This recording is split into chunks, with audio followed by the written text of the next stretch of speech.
मुख्यमंत्र्यांनी जी सर्व पक्षीय बैठक बोलवली होती, त्या सर्व पक्षीय बैठकीला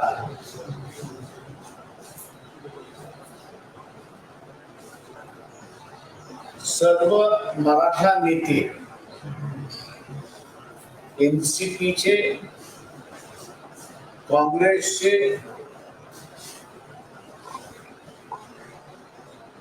आणि शिवसेना उद्धव ठाकरे गटातले कोणीच उपस्थित नव्हतं.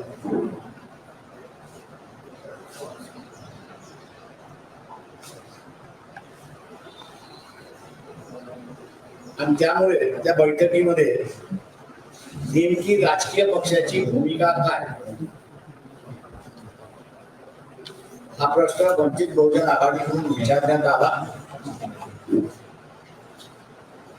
याच्यातला सामंजस्य तोडगा काढायचा असेल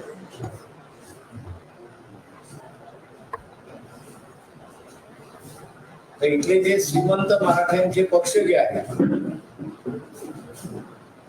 त्याच्यामध्ये एनसीपी आहे, काँग्रेस आहे, बीजेपी आहे आणि उद्धव ठाकरेंची शिवसेना आहे.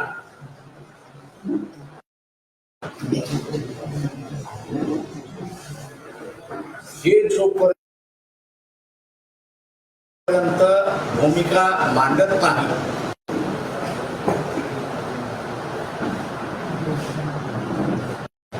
तोपर्यंत तोडगा हा निघत नाही.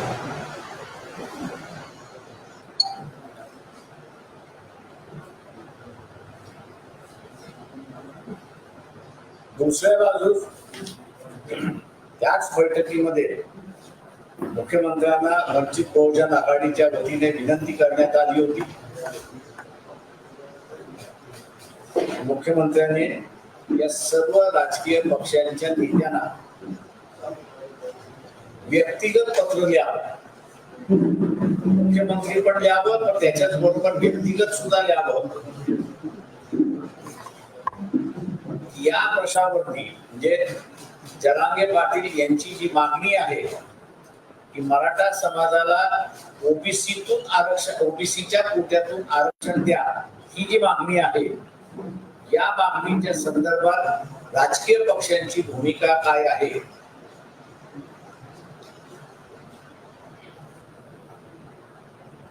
या संदर्भात विचारणा करून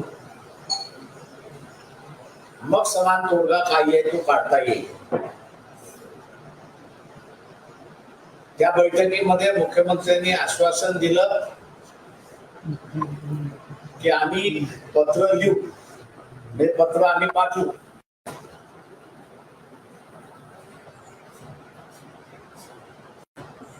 अजूनपर्यंत वंचित बहुजन आघाडीला ते पत्र मिळालेलं नाही. इतर पक्षांना मिळालं का या संदर्भात आमच्याकडे काही खुलासा नाही.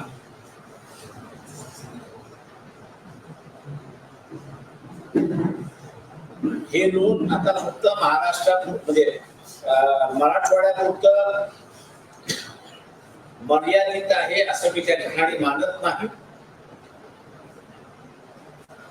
ते पश्चिम महाराष्ट्र आणि खानदेश इथे हळूहळू पसरत चाललेलं आहे. कदाचित विदर्भामधला असणारा वाशिम जिल्हा आणि बुलढाण्याचा काही भाग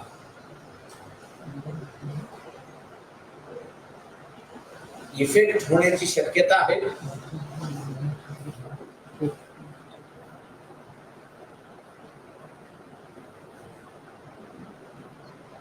या सगळ्या ओबीसी संघटना ज्या होत्या त्यांची एक मागणी होती की आपण जी वंचित बहुजन आघाडीची भूमिका मांडते ती गावोगाव गेली पाहिजे. आणि म्हणून पक्षाच्या वतीने आम्ही असं ठरवलं की या सामाजिक संघटनांना घेऊन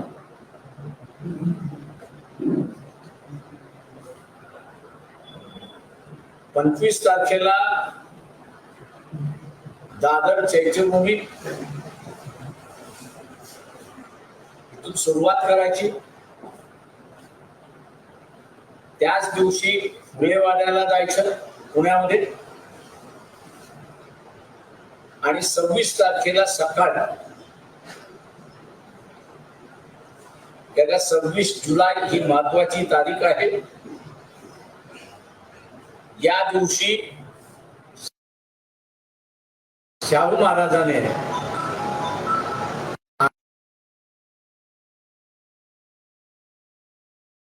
आरक्षणाचे घोषणा केली होती. तेव्हा शाहू महाराजांना नतमस्तक होऊन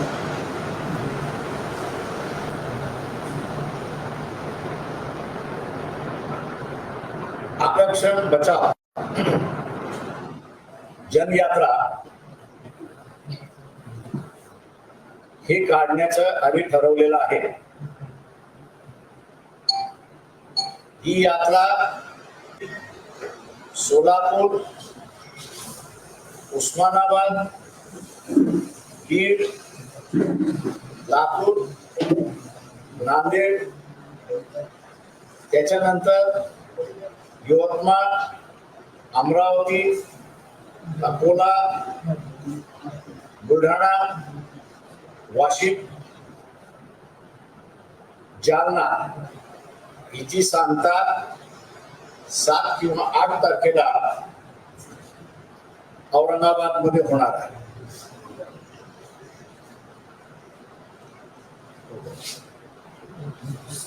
या 7 किंवा 8 ऑगस्ट तो सगळा कार्यक्रम ठरवून त्या ठिकाणी आहे.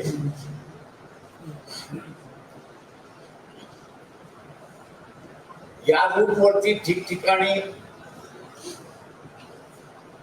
बैठका घेतल्या जातील, कॉर्नर बैठका घेतल्या जातील आणि मुक्कामाचं ठिकाण जे आहे त्या ठिकाणी जाहीर सभा घेतल्या जातील. त्याच्यामध्ये ज्या प्रमुख मागण्या आहेत, प्रमुख मागण्या म्हणजे ओबीसीचं आरक्षण वाचलं पाहिजे, SC ST विद्यार्थ्यांची स्कॉलरशिप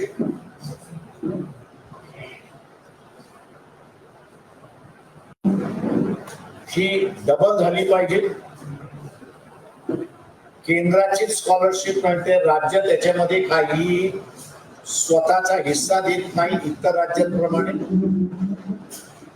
त्याचबरोबर ओबीसीच्या विद्यार्थ्यांना सुद्धा SC ST ची जी स्कॉलरशिप मिळते ती तशीच्या तशी लागू झाली पाहिजे. घाई गर्दीमध्ये ज्यांना फॉर्म ऑफ कास्ट सर्टिफिकेट, ज्याचा एक फायनल कास्ट सर्टिफिकेट त्यांच्या अगोदर फॉर्म ऑफ कास्ट सर्टिफिकेट असतो, तो घाई गर्दीने इश्यू करण्यात आलेला आहे, तो पूर्णपणे रद्द करावा.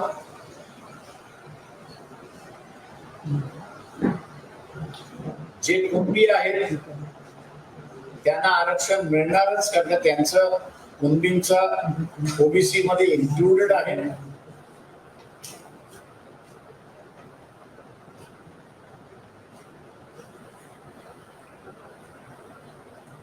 आणि शेवटी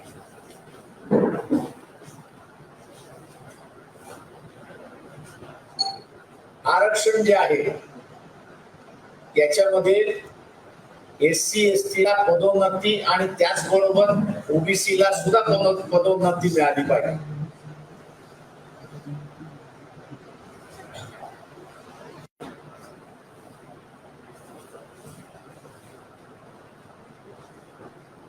या सगळ्या मार्च मध्ये आम्ही अपील करणार आहोत इथल्या असणाऱ्या रयतेतल्या मराठ्यांना, गरीब मराठ्यांना, की श्रीमंत मराठा आतापर्यंत तुम्हाला फसवत आलेला आहे. टिकाऊ आरक्षण काही दिलेलं नाही.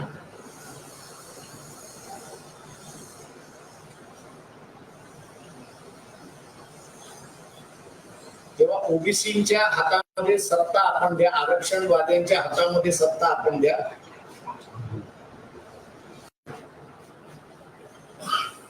त्या सत्तेचा उपयोग हे गरीब मराठ्यांचं आरक्षणाचं ताट,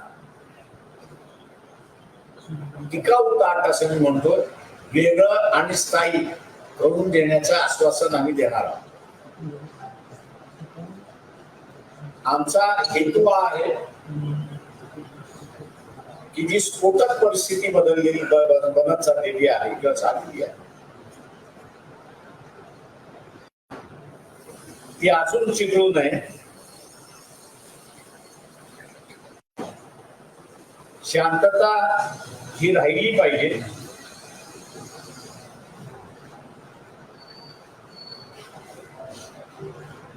ओबीसी संघटना आणि वंचित बहुजन आघाडी यांच्या भूमिका अत्यंत स्पष्ट आहेत, परंतु ते इतर राजकीय पक्ष जे आहेत, भारतीय जनता पक्ष, काँग्रेस, शरद पवारांची काँग्रेस आणि उद्धव ठाकरेंची शिवसेना यांनी अजून भूमिका घेतलेल्या नाही. या यात्रेमार्फत एक प्रेशर यांनीही भूमिका घेतल्या पाहिजे, जेणेकरून ही स्फोटक बनलेली परिस्थिती निवारण्यात येईल आणि पुन्हा गावगाडा जो आहे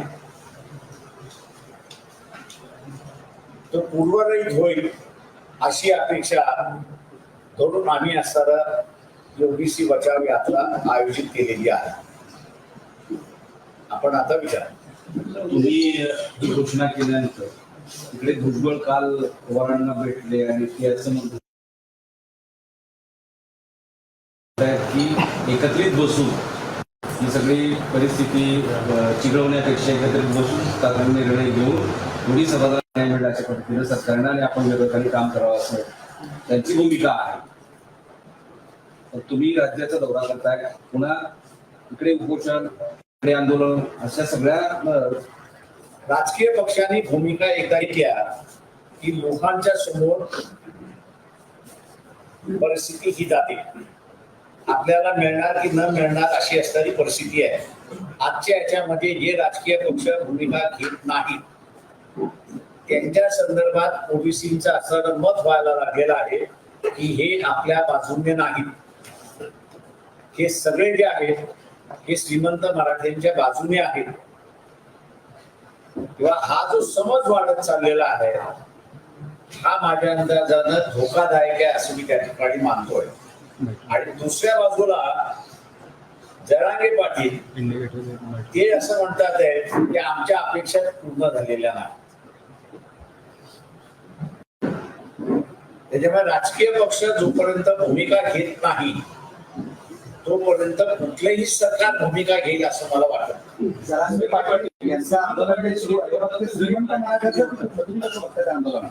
ते मी असं बघतोय की त्यांचं आंदोलन जे आहे ते गरीब मराठ्याचं आंदोलन आहे, परंतु सभेला येतात आहेत, जरांगे पाटील यांना पाठिंबा देतात आहेत, पण त्यांना प्रतिनिधी मिळत नाही हे त्यांनी असं लक्षात घेतलं. त्याच्यामुळे असं त्यांचं आंदोलन आता कुठल्या दिशेने जाईल काय जाईल हे मला सांगता येणार नाही. श्रीमंत मराठ्यांचं हे आंदोलन श्रीमंत मराठ्यांचं आहे असं आताच काही वेळा बोलताना मी असं म्हणालोय की त्याच्यामध्ये मराठ्यांना आरक्षण न देणं हा श्रीमंत मराठ्यांचा डाव आहे.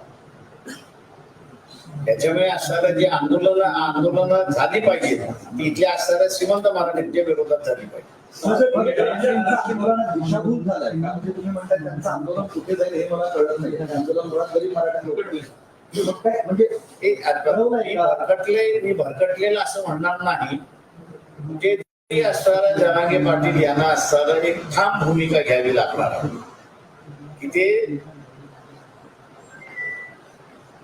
श्रीमंत मराठ्यांबरोबर आहेत की जे 21 खासदार निवडून आले त्यांच्या बरोबर आहेत की त्यांच्या मोर्चामध्ये येणारा जो गरीब मराठा आहे, रयतेचा मराठा आहे, त्यांच्या बरोबर आहेत का, याचा त्यांना आता उत्तर द्यावं लागणार आहे. वेगळं ताट ठेवायचं म्हणलं तुम्ही ओबीसीच्या सत्ता जी वेगळे ताटा देण्याचा आतापर्यंत प्रयोग झालेला आहे तर ते टिकेलं नाही म्हणून सातत्याने ओबीसी त्याच्यामध्ये म्हणून म्हटलं की मी माझं स्टेटमेंट होतं की सत्ता ही श्रीमंत मराठ्यांची सत्ता आहे आणि ते श्रीमंत मराठा जो आहे तो गरीब मराठ्याला आरक्षण मिळूच नाही याच दृष्टीने त्याचे प्रयत्न चाललेले आहेत. तुमचे आरक्षण आणि म्हणून मी मागे म्हणालो होतो की याचा तोडगा मी आता मांडणार नाही. त्याचा मांडला तर त्या तोडग्याचा खेमा केल्याशिवाय हे राहणार नाही आणि म्हणून सत्ता आल्यानंतर आम्ही मांडू असं आम्ही त्या ठिकाणी त्यावेळेस म्हणालो. आता कोणाचं आरक्षण बचावाची गरज असतो?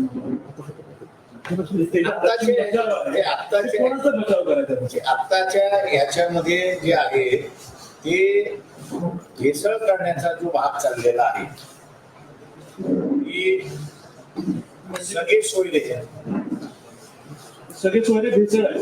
सगळे सोयरे भेसळ आहे आणि म्हणून त्या दिवशी याच्यामध्ये मी म्हणूनच म्हणालो की प्रत्येक पार्टीला तुम्ही पत्र लिहा या दोन इश्यूवरती की एक जरांगेची मागणी जी आहे की मराठा समाजाला ओबीसीच्या कोट्यातून आरक्षण द्या हा एक इश्यू आणि दुसरा हे जे सगळे सोयरे आहेत त्या संदर्भात तुमची भूमिका काय? जरांगे पाटलाची सगळे सोयऱ्यांची भूमिका तुम्हाला पटते? त्या बैठकीमध्ये मी जे मांडलं ते पुन्हा इतिहासाला मांडतो. ट्रायबल संदर्भातलं जे आहे किंवा एससीच्या संदर्भातलं जे आहे ते सगळे सोयरेच्या संदर्भातलं सुप्रीम कोर्टाचे निर्णय आहे, फुल बेंचचे निर्णय आहे आणि म्हणून शास्त्राला म्हणालो की या फुल बेंचच्या निर्णयाचा विचार करून आपण पुढील निर्णय त्या ठिकाणी घ्यावा. ते निर्णय सगळे सोयऱ्यांचे विरोधात, एसटी एसटीच्या सगळ्या सोयऱ्यांच्या विरोधात. आईच्या बाजूने जे नातेवाईक येतात त्यांना न करता पुरुषांच्या बाजूने आहेत असं नाही. माझ्या अंदाजानं हे जे आहे हे रॉंग इंटरप्रिटेशन केलं जाते ही आपण असणारा पितृ सत्ता म्हणून आहे असं आपण त्या ठिकाणी मानतो.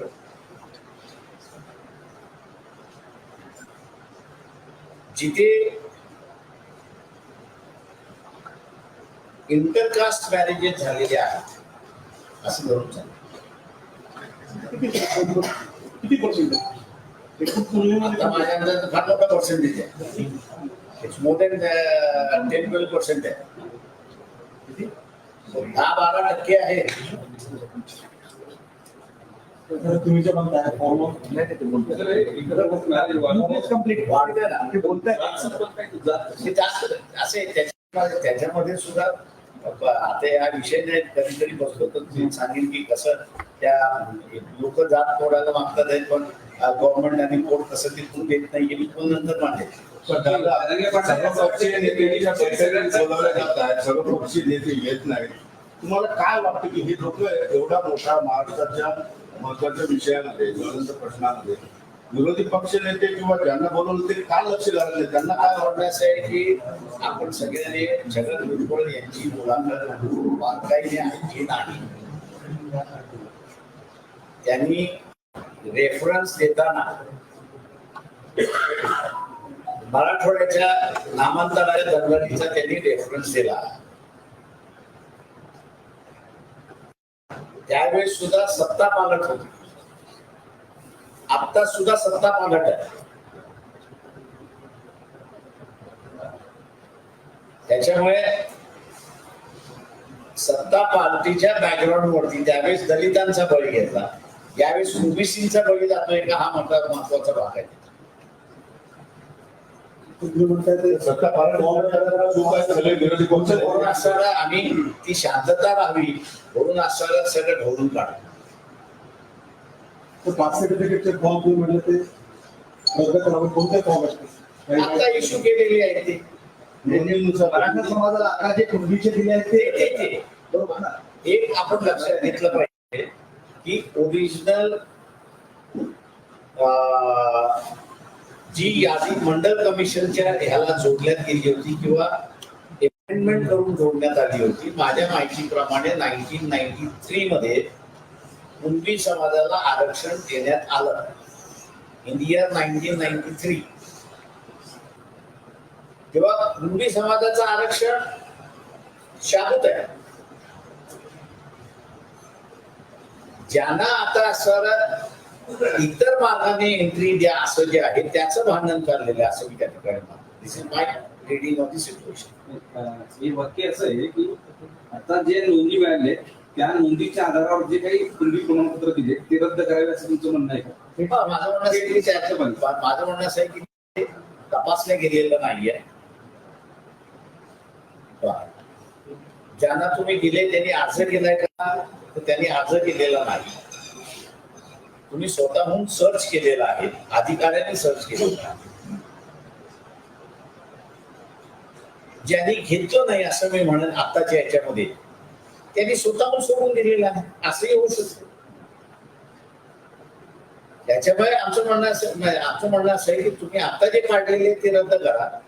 जे कुणबी आहेत ते शासनाला अर्ज करतील आणि त्यांना सर्टिफिकेट मिळून जाईल. याच मुद्द्यावर मागच्या आठवड्यात मुख्यमंत्री स्वतः म्हणाले त्या तुम्ही ज्या बैठकीला होतात आणि ते प्रेस कॉन्फरन्स मध्ये म्हणाले की आता ज्या नोंदणीच्या आधारावर प्रमाणपत्र दिले जातील ते रद्द होणार नाही.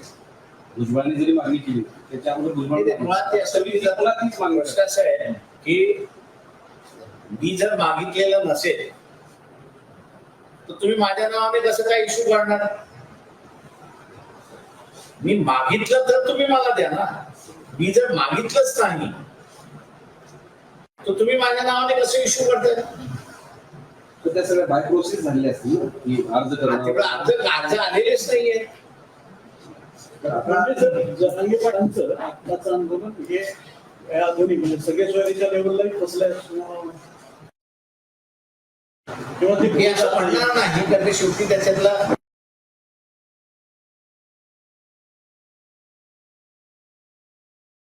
तुम्हाला मार्ग काढता येत नाही असं नाही. माझं एवढंच फक्त त्याच्यातलं असं म्हणणं असं आहे की पॉलिटिकल पार्टीजनी या सेन्सिटिव्ह इश्यूवरती आपली भूमिका मांडली पाहिजे. दंगल होईपर्यंत थांबता कामा.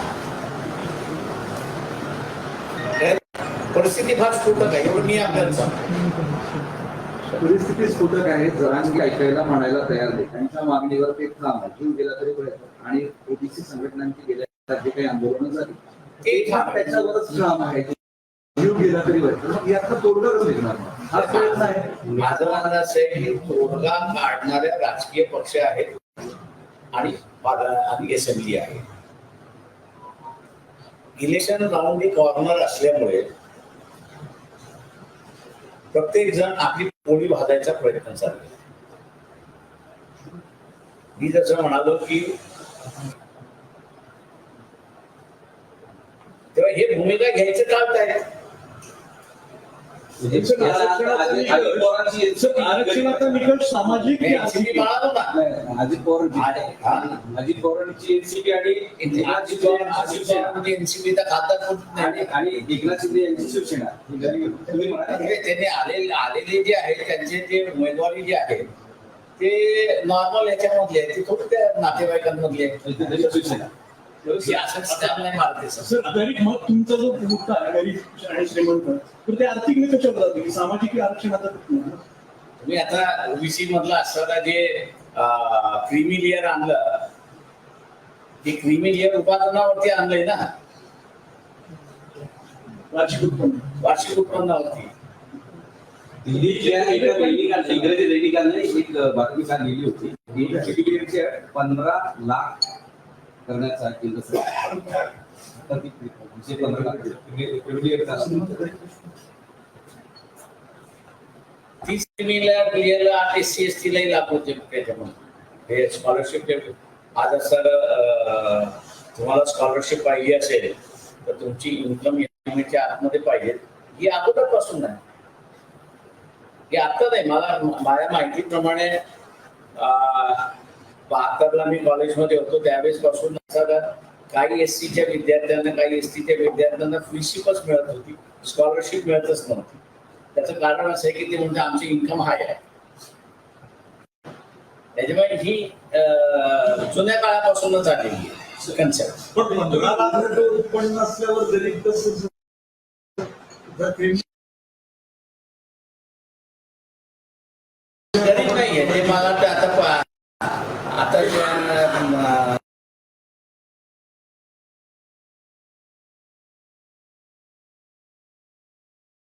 तेरा जागेपैकी 10 जागा हरल्या, त्याच्यामुळे असं कुठेतरी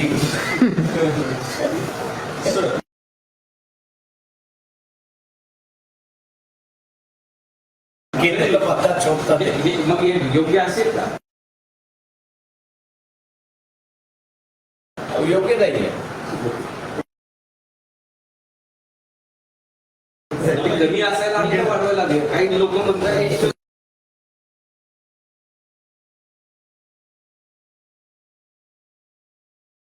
माझं म्हणणं असं आहे की तुम्हाला इन्कम लिमिट हे जर करायचं असेल, तुम्ही आता जेव्हा 15 लाख जेव्हा करताय त्यावेळेस त्याच्यातला खरा गरीब जो आहे तो बघूनच जा. आरक्षण म्हटलं व्याकरणामध्ये खूप पण चालू आम्ही कोणालाही नाही म्हणत नाही. छगन भुजबळांना यायचं असेल त्यांनी यावं, मुंडेंना यायचं असेल त्यांनी यावं. इतर सगळ्या ओबीसी संघटना आहेत त्यांना आम्ही बोलवलेलं आहे. हाके असतील हाकेनी तुमच्या यात्रेच्या दरम्यान मध्येच आचारसंहिता पण लागेलच लागेल 8-15 दिवसानंतर. तो पण छोटी पॉलिटिकल पार्टी आहे. आम्ही असं इलेक्शन लढणार, कार्यकर्ते फॉर्म भरती लढतील. आताच्या स्टेजमध्ये आम्ही असं आघाडींची चर्चा होत नाही. माझ्या अंदाजानं अजित पवार एनसीपी आहे ते आम्हाला वापरतात असं मी त्या ठिकाणी म्हणेन की आम्ही चालू थांबवायचे असेल तर आमच्या सीट वाढवा. We are being used as a scapegoat. आघाड्याशिवाय पर्यायच नाही. अजित पवारांनी बाहेर पडावं, त्यांचं राजकारण आम्ही रिइस्टॅब्लिश करतो.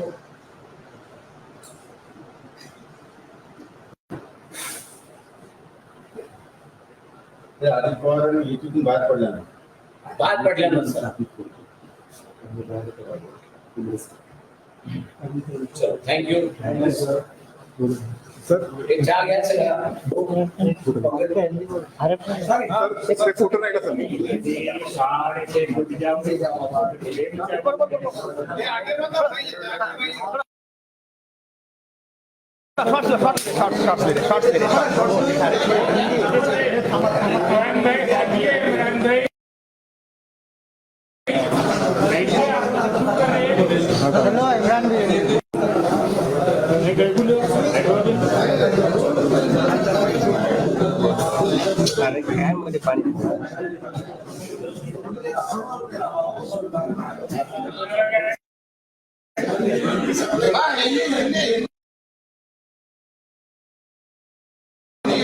आधी हो आधी मी लाव ट्रायपॉड मागे हो हिंदी एक पण आगे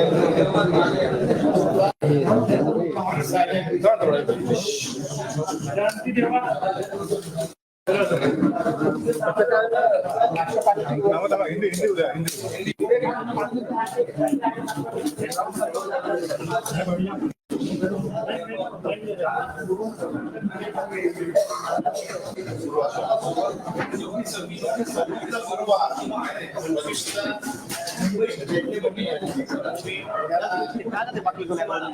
हो भैया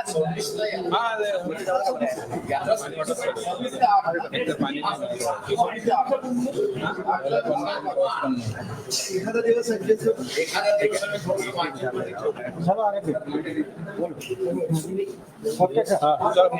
ओके हिंदी रोल हाँ रोल महाराष्ट्र में कई ओबीसी संगठन है और ओबीसी के नेता है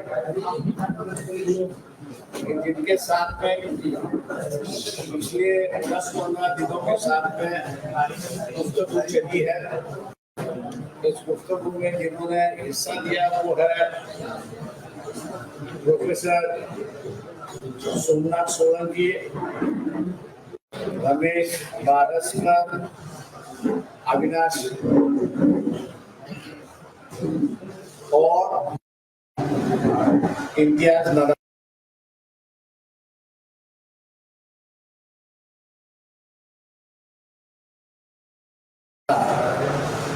इन लोगों ने जो है ओबीसी संगठन और नेताओं के साथ में बातचीत की और उस बातचीत में ये नतीजा निकला कि वंचित बहुजन आघाड़ी ने एक्टिव रोल उसमें लेना चाहिए, क्योंकि दिन पे दिन परिस्थिति बिगड़ती जा रही है और कई जगह एक दूसरे का ओबीसी और मराठा एक दूसरे का मुंह भी देखने के लिए तैयार नहीं, ऐसी परिस्थिति है।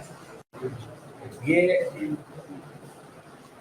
फिसलकर दंगों की ओर भी बढ़ सकती है और अगर शांति नेताओं का जो बात थी उसके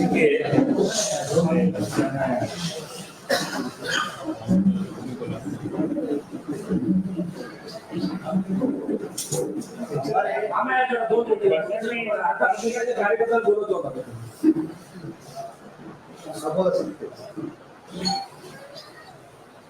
ये निर्णय लिया गया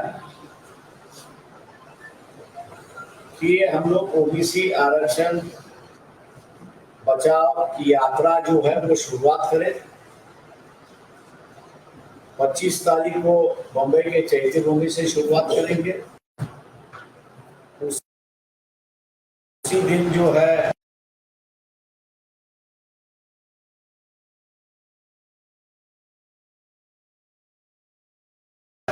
महात्मा फुले का जो पुराना मकान है वाड़ा, उसको कहते हैं फुलेवाड़ा,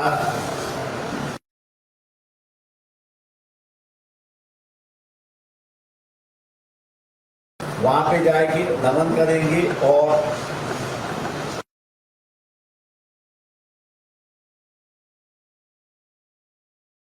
मुक्काम के लिए कोल्हापुर में जाएगी।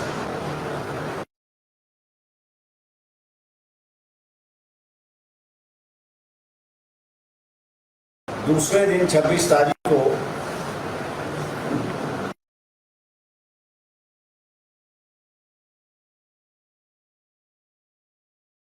ये 26 तारीख सबसे अहम दिन है, ऐसा हम लोग मानते हैं कि शाहू महाराज ने 26 जुलाई को ही आरक्षण की पहली घोषणा की थी।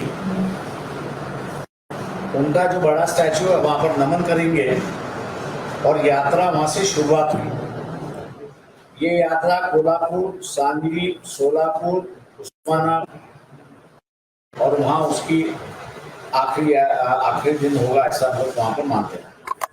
इस यात्रा का जो मकसद है, जो हालात बिगड़ते जा रहे हैं उसको रोकना और साथ ही साथ ये जो अमीर मराठों की जो पार्टियां हैं ये सत्ता में रह चुके हैं, कई साल सत्ता में रह चुके हैं, लेकिन कई साल सत्ता में रहने के बाद भी ये जो गरीब मराठा है उसकी तरफ उन्होंने ध्यान नहीं दिया और उनकी परिस्थिति हर साल बदतर हो गई, ऐसी एक परिस्थिति है। आज जरांगे पाटिल उनका आंदोलन कर रहे हैं, ऐसी एक परिस्थिति है। वो अपने भूमिका पर अड़े हुए हैं और ओबीसी के नेता जो है वो अपने भूमिका से अड़े हुए हैं। जो बीच में ऑल पार्टी मीटिंग हुई, उस ऑल पार्टी मीटिंग में वंचित बहुजन आघाड़ी के माध्यम से मुख्यमंत्री से हम लोग ने विनती की कि आप जो है जितने भी राजनीतिक दल है उन राजनीतिक दल को सरकार की ओर से पर्सनल एक लेटर लिख लीजिए और उसमें उनको विनती कर दीजिए कि ये जो जरांगे पाटिल की जो मांग है कि मराठों को ओबीसी के कोटा में से आरक्षण मिलना चाहिए, और दूसरा ये जो सगे सोयरे इनको भी मिलना चाहिए, ये मांग जो है इन पर इनकी क्या राय है और इनकी क्या सुझाव है।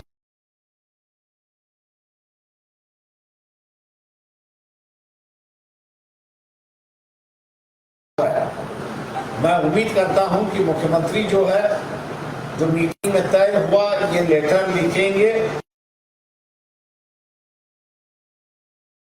और इन पार्टियों की जो राय है वो सरकार के पास आएगी। मैं समझता हूं कि शांति लाने के लिए राजनीतिक दलों ने अपनी भूमिका स्पष्ट करना जरूरी है, ऐसा मैं मान के चलता हूं, और उसी परिस्थिति को आगे ले जाने के लिए ये हम लोग ने आंदोलन रखा हुआ है। इस आंदोलन की जो मांग है ओबीसी का आरक्षण बचना चाहिए, उसमें किसी का और समाज के लोगों को उसको इंक्लूड नहीं करना चाहिए। दूसरा जो है जिस तरह SC/ST की स्कॉलरशिप है दूसरे विद्यार्थियों के भी लागू होना चाहिए। तीसरी मांग जो है वो ये है कि रिजर्वेशन इन प्रमोशन SC/ST और OBC तीनों को लागू होना चाहिए। चौथी मांग जो है ये जो 55 लाख की जो कास्ट सर्टिफिकेट इशू किया है, हम लोग का कहना है कि 55 लाख लोगों में से कई लोग ऐसे कह रहे हैं कि हमने अर्जी भी नहीं की लेकिन हमारे नाम से कास्ट सर्टिफिकेट दिया है।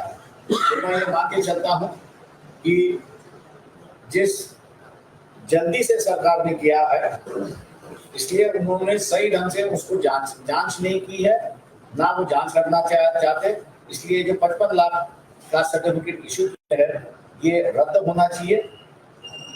चौथी बात हम लोग जो पब्लिक मीटिंग में कहने वाले हैं वो यही है कि ओबीसी के हाथ में सत्ता दे दो। ये अमीर मराठा गरीब मराठा को सत्ता नहीं देगा।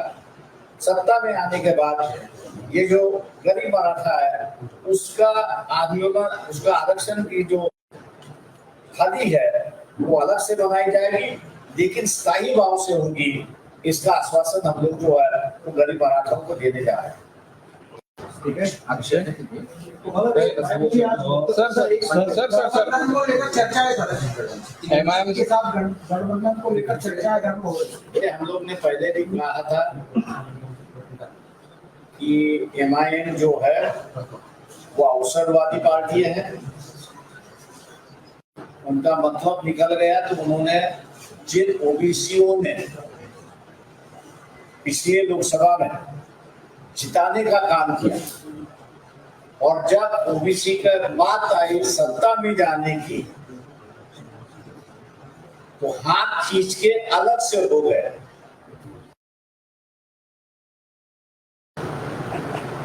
ओबीसी का कहना है कि ऐसे लोगों के साथ में हम लोग ने जाना नहीं चाहिए। मुस्लिम समाज के साथ में सीधा रिश्ता बना लीजिए और मुसलमानों के साथ में बैठ के अपने सत्ते की भागीदारी और हिस्सेदारी करेंगे। ये हमारे पार्टी के अंदर जो ओबीसी है उनका ये राय है, उस राय पर हम लोग चलेंगे। सर एनसीपी के साथ भी आने की बात नहीं चल रही। जहां तक अजित पवार का गठ है वो अभी भी बीजेपी के साथ में है। वो जब तक उस गठबंधन से बाहर नहीं निकलता तब तक गठबंधन की बात नहीं हो सकती। हम लोग इतना ही अजित पवार को आश्वासन देंगे, वो अगर बाहर निकलते हैं तो उनकी राजनीति स्टेबलाइज करने में हम लोग मदद करेंगे। सर कोई भी पार्टी आरक्षण के लिए यात्रा नहीं निकाल रही है, लेकिन आपकी ही पार्टी क्यों निकाल रही है? शांति के लिए, शांति होना चाहिए इसलिए, क्योंकि दोनों तरफ से मैं ही एक ऐसा व्यक्ति हूं कि जो एक्सेप्टेबल हूं। दोनों को लगता है कि मैं राजनीति हमेशा नहीं करता हूं, ना दोनों को इस्तेमाल करने की बात मैं कभी करता हूं। इसलिए दोनों का विश्वास है और इसलिए इस विश्वास को रखते हुए हम लोग ने ये यात्रा निकाली है ताकि लोगों के सामने सही बात जाए और सही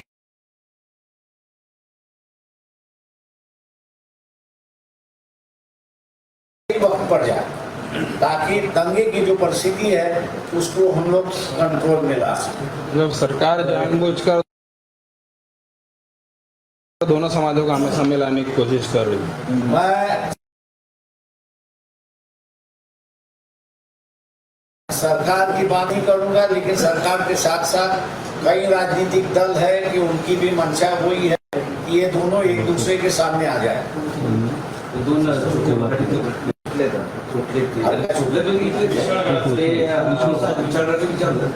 एमआयएमचे बरेच लोक तुमच्या बरोबर जात आहेत. मी आत्ताच मग सांगितलं की आमच्यामधला असणारा जो ओबीसी आहे तो एवढा स्ट्रॉंग आहे की तो असं म्हणतोय की एमआयएम बसलं पाहिजे आणि त्यांच्या बरोबर बसून डायरेक्ट आपण असणारा सीट शेअरिंगच्या चर्चा करू, पण इतर कुठल्या संघटनेमार्फत नाही. त्यांच्यातली काही लोक तुमच्याकडे माझ्या अंदाजात नाही, त्यामुळे आम्हाला कोणी भेटलं नाही. मग ते होईल जायचं. कुठलं मी आता म्हणाले ना मुस्लिम समाजाबरोबर बसलं पाहिजे. नाही, आम्ही मुस्लिम सरकार मुस्लिम मास बरोबर बसणार. एमआयएम म्हणतो म्हटलं की त्यातला असणारा ओबीसी जो आहे तो ठाम नाही म्हणतोय. एक या सगळ्या परिस्थितीचा तुमचं राजकारण म्हणजे तुम्ही फार अवलोकन जबरदस्त आहे. या सगळ्या परिस्थितीचा फायदा या विधानसभा निवडणुकीमध्ये नेमकं कुणाला होईल असं तुम्हाला वाटतं? मी मगाशी जे म्हणालो की गावा हात हा जो ओबीसीचा आपण धरला तर आगीचा जो हात आपण असणारा मराठ्यांचा धरला तोही आगीचा आहे. पुढचा जास्तीचा आहे आणि तो जो आणि कुठल्या पक्षाचा जळ आहे, सगळ्याच पक्षाची जळणार आहे. तो हात कसा असणार आहे? मुस्लिम आणि वंचित तुम्ही जे आता बसावं लागलं असेल तो हात असेल का? तो शेक हँड असेल.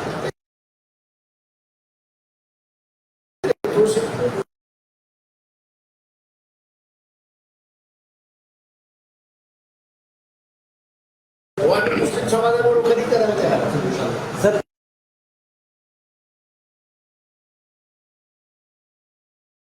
विशाल की जो घटना है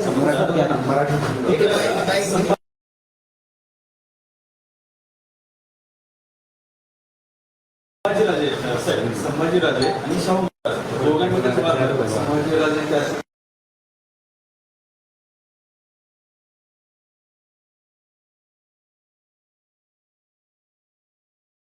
हटवण्याच्या बाजूने शाहू महाराज म्हणतात की जे घडलं ते अत्यंत दुर्दैवी होतं. त्यांनी जे काही संभाजी महाराजांचं शाहू महाराजांचं जे काही दोघांचं ऐकलेलं आहे त्याच्यामध्ये वाद आहे असं मला वाटत नाही.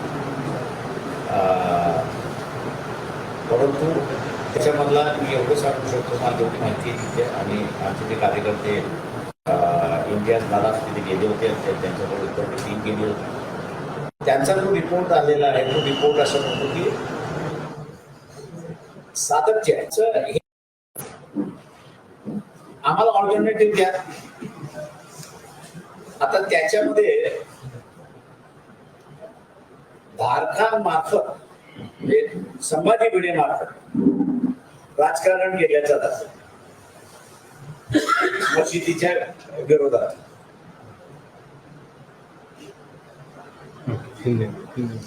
सर ये हिंदी में बोलिए. दिलीप शेट्टी तुमच्याकडून उमेदवारी लढली त्यांच्यावरती काही कारवाई त्यांना एक लक्षात घ्या, तुम्ही पेपरला एक ट्रायल करता. तुम्ही त्या मागणीमध्ये मला एक सांगा, मी तुमच्या उत्तराला देताना मी असं म्हणतो की पूजा भटचं जे आहे ते सॉरी पूजा खेडकर जी आहे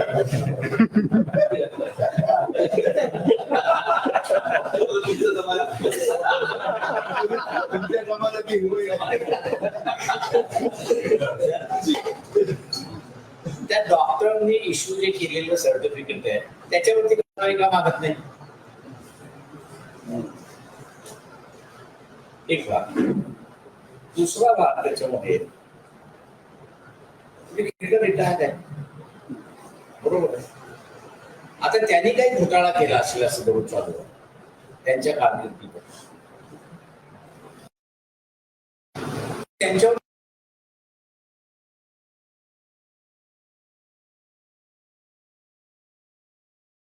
कुठली इन्क्वायरी नाही आहे, काही नाही.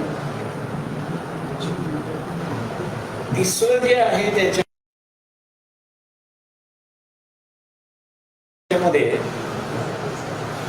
की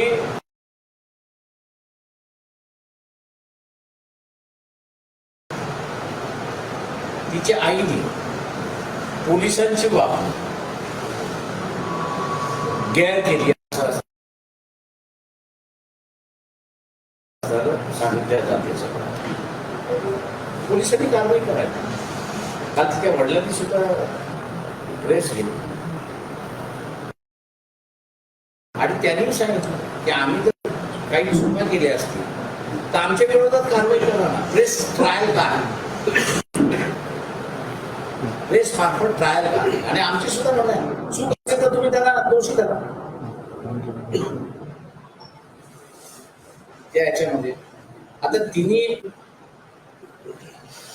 4-5 रिपोर्ट कधी जातोय मग तुम्ही असाल त्या कलेक्टरला विचारा ना, तू आज का रिपोर्ट पाठवला, 4 महिने अगोदर का नाही पाठवला?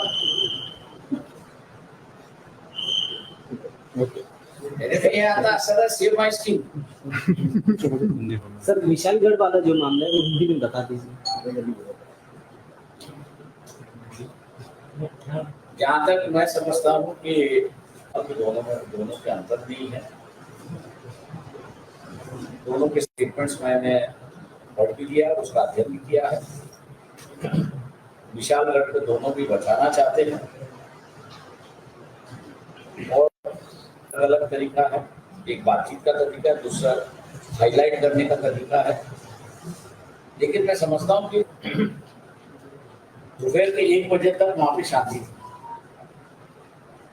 दोपहर के 1 बजे के बाद हम लोग को रिपोर्ट आई है हमारे कार्यकर्ताओं के माध्यम से, ये जो सामाजिक भिड़े हैं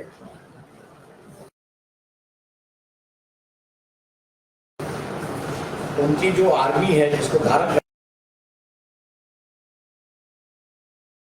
करके गए थे, ये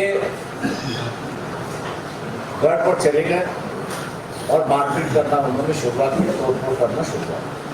सरकार से हम कहते हैं कि मारपीट और तोड़फोड़ करना आम आदमी का अधिकार नहीं है, ना उसके पास कोई रूल है. इसकी जांच होनी चाहिए. वहां जो रहने वाले हैं ये 1990 से पहले है, वो भी गढ़ को संभाल रहे. ऐसा मैं वहां पर कहूँगा छोटे मोटे कारोबार है कि जिसको उनकी जिंदगी चलती है. जो हम लोग रिपोर्ट के लिए उससे ये उनका भी ये मंशा है कि भाई गढ़ बचना चाहिए, लेकिन उनकी एक मांग है कि हमको हटाने के पहले हमको दूसरी जगह पर जाकर ताकि हम लोग अपना गुजारा कर सकें. तो मैं समझता हूँ कि ये इशू इतना बड़ा इशू नहीं है कि जिसको अगर मदद चाहिए उसमें सेटलमेंट करने के लिए तो वंचित बहुजन अघाड़ी सेटल को मदद करने के लिए तैयार है. और गढ़ भी बचेगा और वहाँ के लोगों का रोजी रोटी जो है वो भी बचेगा. जिस तरह से बताया जा रहा था कि वो अतिक्रमण किया गया, तो क्या ये देखिए ऐसा है कि वो अतिक्रमण पुराना अतिक्रमण है, अभी का अतिक्रमण नहीं है. ये 1990 में जो है इसको नेशनल मॉन्यूमेंट करके अनाउंस किया था, लेकिन ये जो लोग है वो 80 के 1990 के पहले के हैं. लेकिन अब जो है वो सियासती राजनीति गरमाने की कुछ बात हो रही है. मैं उस पर टिप्पणी नहीं करना चाहता हूँ, लेकिन मुस्लिम समाज से इतना ही कहूँगा कि वो शांति रखे और जितने आंदोलन की बात कर रहे हैं उनसे पहले कहिए कि वहां जाके वो अपनी आंखों से देखे, उनसे बात करे, उनसे परमिशन लेके हम लोग आंदोलन करें क्या, और फिर आंदोलन।